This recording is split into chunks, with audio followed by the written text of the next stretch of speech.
Every time I keep reporting on Nintendo, they continue to ram their foot right down their throat. I mean, seriously, this is just getting tiring. Like, I've never seen a company do this much damage at release, except for maybe Xbox and Sony, when Sony revealed the PS3 for the first time. You had to be there. But what is happening, Internet? Kwing here, one of the co-hosts of KwingsLetsPlays, and today we're talking about Nintendo's continued fumbles and what in the world is going on with pre-orders and other stuff that I just feel like we need to talk about. If you're new to the channel, make sure you subscribe if you like what I have to say, and if you don't like what I have to say, subscribe anyway. So, yeah, Nintendo is just keeps on fumbling over and over again. The first interview that Doug Bowser did was really great, and the second interview became like the Xbox One situation. So what do I mean by that? Well, how do I put this? You all remember the Xbox One thing, right? The meme? If, you can't afford the system, well, you can always buy our previous one, because that one's affordable. So what did Nintendo do in their brilliant wording is they basically were trying to relate to the consumer and said, hey, we get you. If you can't afford the Switch 2, well, there's always the Switch 1. And it's like, oh, no! You never go Xbox One, Nintendo. That's not how one markets the system. Like, if Reggie was there right now, he would I-beam laser you. Whoever has this philosophy at Nintendo, this is stupid. You don't do that. That is not how you market a system. You want to know how you market a system? I'll teach you. Okay. So you have a brand spanking new system coming out. You never talk about the negatives of the system. And this is why you want to buy the product, ladies and gentlemen. Let me flash some colors here so you feel better. So the reason why you want to buy the Nintendo Switch 2 is because you can play the system in 4K. It is 120 frames per second. You can talk to your friends through the microphone thingamabob. You have HDR built into it. You have the ability to take that thing in the palm of your hands, and now it's 60 frames per second. 1080p resolution. No longer 720p.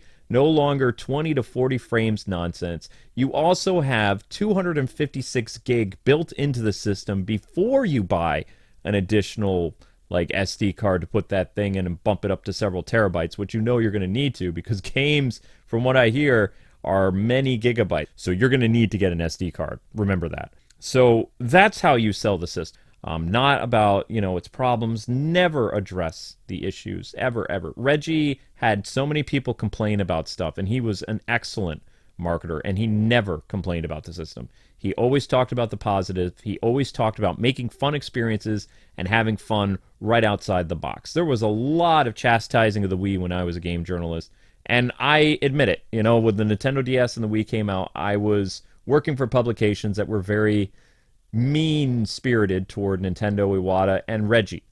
We just didn't see the appeal of the system until we got hands-on at E3, and everything changed. The Wii Sports game was terrible looking, but it was so much fun to play. Playing Zelda Twilight Princess with the controller really did change how things were done. Red Steel was interesting. So, Nintendo had all kinds of very innovative ways of doing video games. And they're continuing to do that with the Switch too. So the fact that they're failing so much with their marketing, it makes me sad as a Nintendo fan. And next week, they're going to say something dumb, because they've been saying dumb things all week.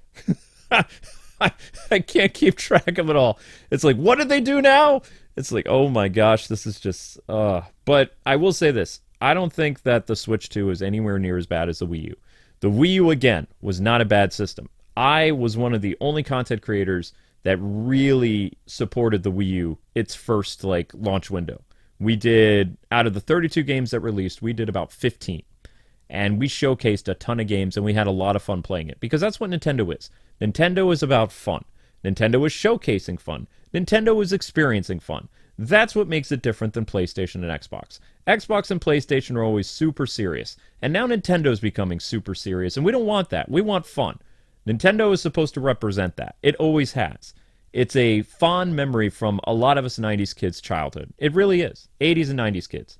It's a huge part of the reason why we even became gamers, is because we had fun playing those games, and we still have fun as an adult.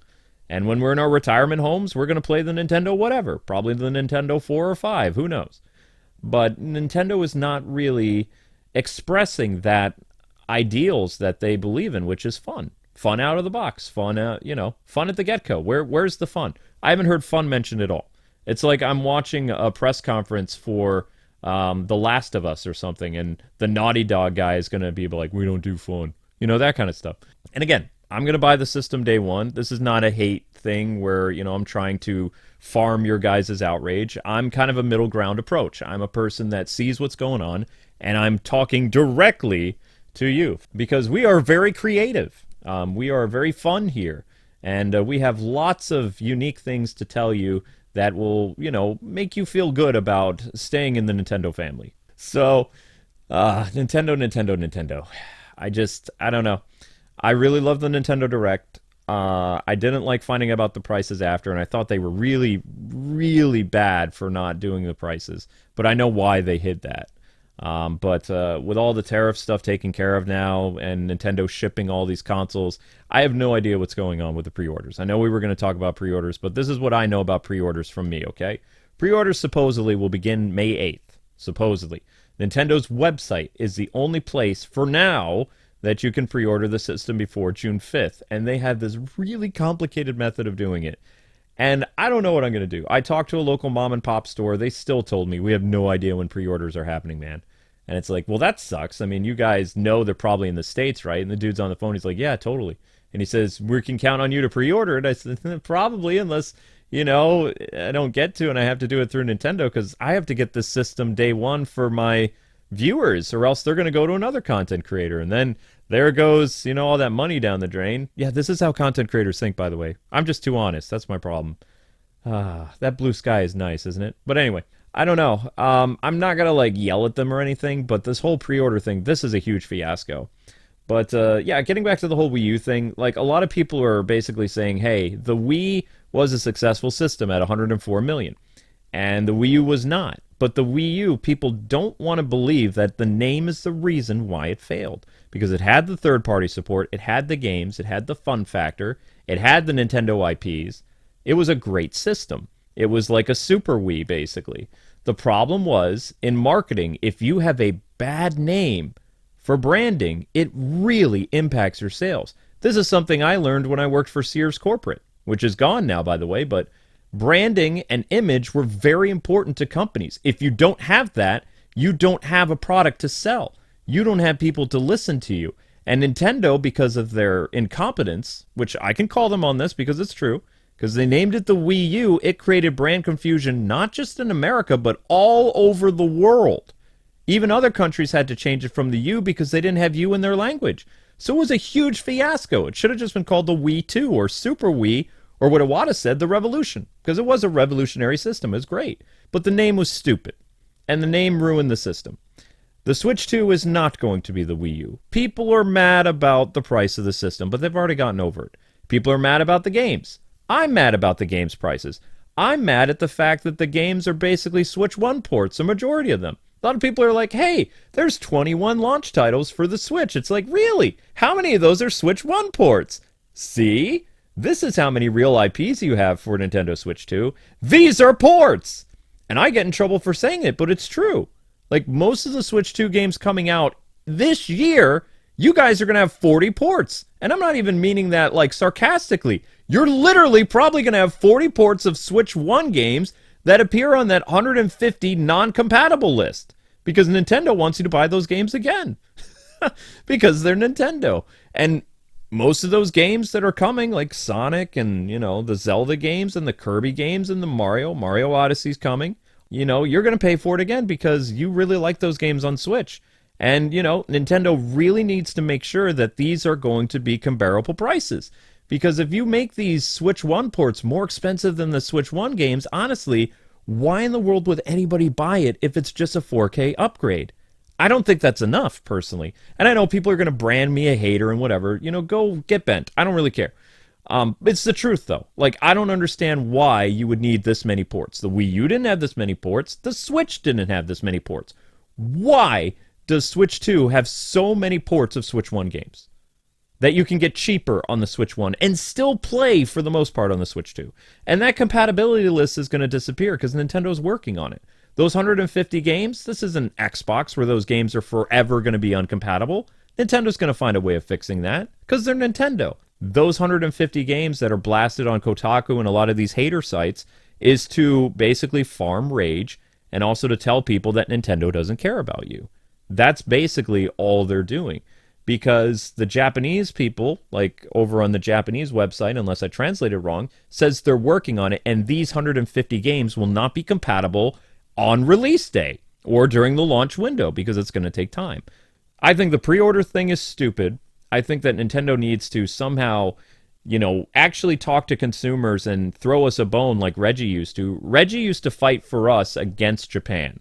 Like, Japan always had variable pricing. Like, they never had consistent pricing that we did for 20 years. And that was Reggie.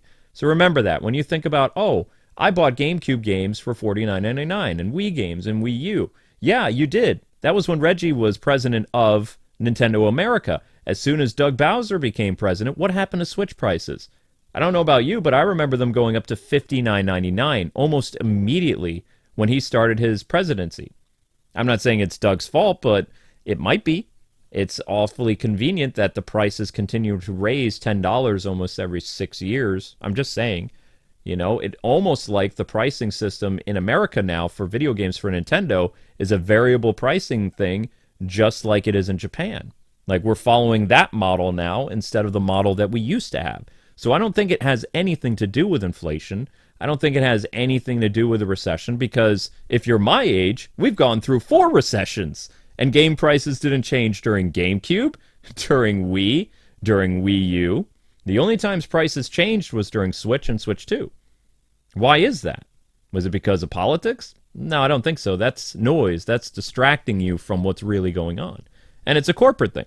It really is. So we need somebody who, at Nintendo, will actually represent us, the gamers, and have our best interests at heart. Because, honestly, I believe that Bowser, and this is going to get me in trouble, I don't think he's a gamer. I think he's a corporate guy. I think he's a suit. Reggie's a gamer. Iwata was a gamer. Miyamoto's a gamer. I think the guy who's Nintendo president of Japan is also not a gamer. I think he's a numbers guy. I think that he's part of the Yamaguchi clan or whatever. The former Nintendo president of Japan, like the family that owned it. I think it's all connected. I don't think it's a conspiracy theory. I think it's just different ideologies for different CEOs. Some of them had the heart of a gamer, and some of them have the heart of a businessman. The difference between Iwata and Nintendo is Iwata wore multiple masks. He was a gamer. He was a game developer. He was a CEO. He was a businessman, and he was a family man. All 5 of these traits is how he ran Nintendo for as long as he lived. And CEOs right now, they don't have that mentality, and that's why things are different, and that's why you feel like you're being used. That's all it really is. I mean, you can make it a much bigger situation than it is, or you can just have common sense. But like you, I don't like the pre-order situation. I hate the idea of $80, $90 games. I think that's terrible.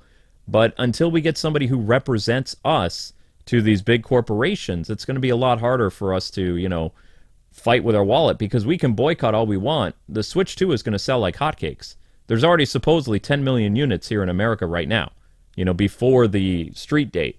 So, the system is going to sell a lot. It's not going to be a Wii U flop. Nintendo has basically told their direct customers that we want you to buy the Switch 2, and a lot of countries are. But anyway, now I want to hear from you guys and gals. What do you think's going on with Nintendo? Do they have their heads on straight? Are they completely out of their minds? Or is this just the way things are going to be? And do you think it was better when Reggie represented us, the gamers, in the gaming space? Let me know in the comment section below. So, I have no idea what to do about this whole game share thing. I'm still looking into it. I've heard that some games are compatible, some games aren't. Just like I've heard now, which I have to make a retraction, that the Zelda Breath of the Wild does not include the DLC for the $69.99 price point of the enhanced version, the 4K edition of Breath of the Wild. You will have to pay for that separately. And I think that's dumb because you're paying more for Breath of the Wild on Switch 2 than you could for Switch 1 and buy the DLC for it. That's insane. I don't agree with that. I think that's a very greedy decision, and you're going to see a lot of this with enhanced games. I'm just saying. Any DLC that was on Sonic X Generations that's coming out for the Switch 2 or whatever, you're going to have to pay for it again. It's just... You're only paying for the base game, ladies and gentlemen. So either buy the Switch 2 and play Switch 1 games, or they're not here to be your friend anymore. I'm just saying. If you love Nintendo, but at least you can hold them accountable for some of their shady practices, because maybe we need to write letters or something, because this is kind of like pretty foolhardy that this is happening. Also, big announcement. While we're still planning on doing a Switch 2 console giveaway, it's going to be a while before we can do that because we don't know when we'll be able to get more than one system. And also, the games that we'll be covering at launch will be Mario Kart World, Zelda Breath of the Wild again, and whatever else comes our way, like for that system. Because also, it is in June, the 10th anniversary of Arkham Knight, so we're going to stream Arkham Knight late nights because 10-year anniversary. We kind of do anniversaries here on the channel, so. But yeah, thank you guys so much for watching. Hopefully you enjoyed this weekend update thing. And here's hoping this week that Nintendo stops inserting foot into mouth, because you're going to kill so much interest in your system the more you keep talking. So I think you need a better PR company to represent you, because you're kind of pulling a Rachel Zegler at this point. So just button it. All right. Anyway, guys and gals, thank you so much for watching. Hopefully you enjoyed this. And until we meet again, God bless and happy gaming. I will see you guys live with something else later today. Peace.